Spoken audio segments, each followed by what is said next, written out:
একটি বিশাল খামারকে শেষ করে দিতে পিপিআরই যথেষ্ট।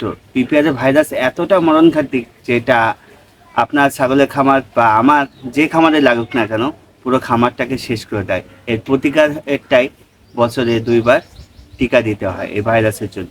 কিন্তু তবুও প্রাকৃতিক আবহাওয়ার সাথে এই ভাইরাসটা আবার ছড়িয়ে যায় কিছু কিছু খামারে। পিঁপড়ের কিছু লক্ষণ নিয়ে আপনাদের মাঝে আমি কথা বলছি।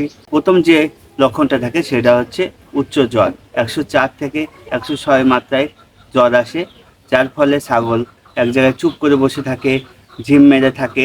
আর অতিরিক্ত জ্বর হওয়ার পরে ছাগল দেখবেন ঘুরবে, খেতে চাবে না কিছু, আর মানে গা হাত পা পশম টশম ফুলায় থাকবে। এমন অবস্থায় আপনার ছাগল চলে যেতে পারে। শুধু একটা লক্ষণের পরে আপনি নির্ভর করে বুঝবেন না যে আপনার ছাগলের পিপিআর হয়েছে। আপনার আরও বিভিন্ন লক্ষণ আছে, সেটা নিয়েও আমি আলোচনা করছি। আর এইভাবে জ্বরটা আসলে আপনি এই প্রতিকারের জন্য আপনি প্যারাসিটামল খাবেন, ইনশাল্লাহ ভালো হয়ে আসবে, কমে আসবে।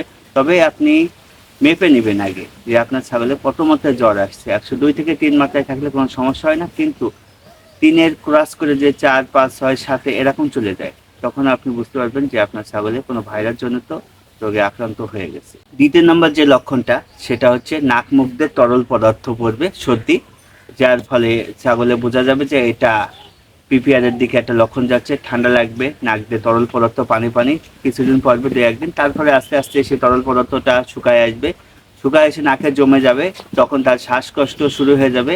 এটা পিপিআরের দ্বিতীয় লক্ষণ। এইদিকে আপনার লক্ষ্য রাখতে হবে। যে তৃতীয় যে লক্ষণটি আছে সেটা হচ্ছে মুখে ঘা।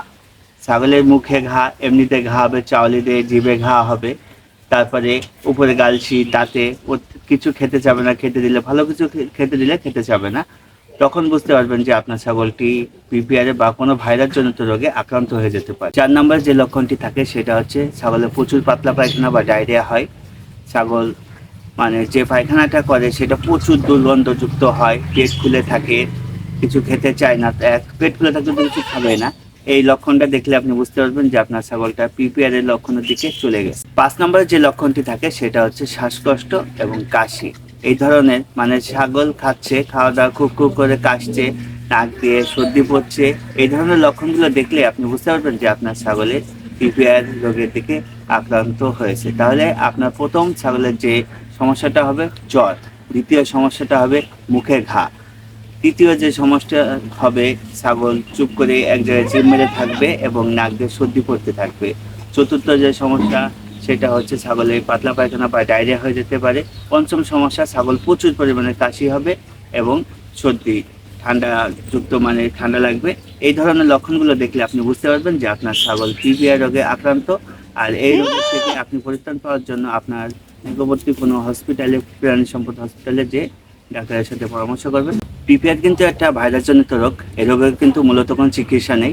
বছরে 2 বার টিকা দিলে ইনশাল্লাহ এই রোগের থেকে কিছু সংক্রমণ বাঁচানো সম্ভব। তবে কিছু কিছু লক্ষণ দেখলে আপনি বুঝতে পারবেন আপনার ছাগল পিপিআর রোগে আক্রান্ত হয়েছে। তাহলে এই ছাগলটি খুব দ্রুত আপনি সাইডে রেখে দিবেন, মানে আপনার খামারে সেটার থেকে অনেক দূরে রাখবেন, যাতে অন্য কোনো ছাগলের সাথে না জড়িয়ে যায়।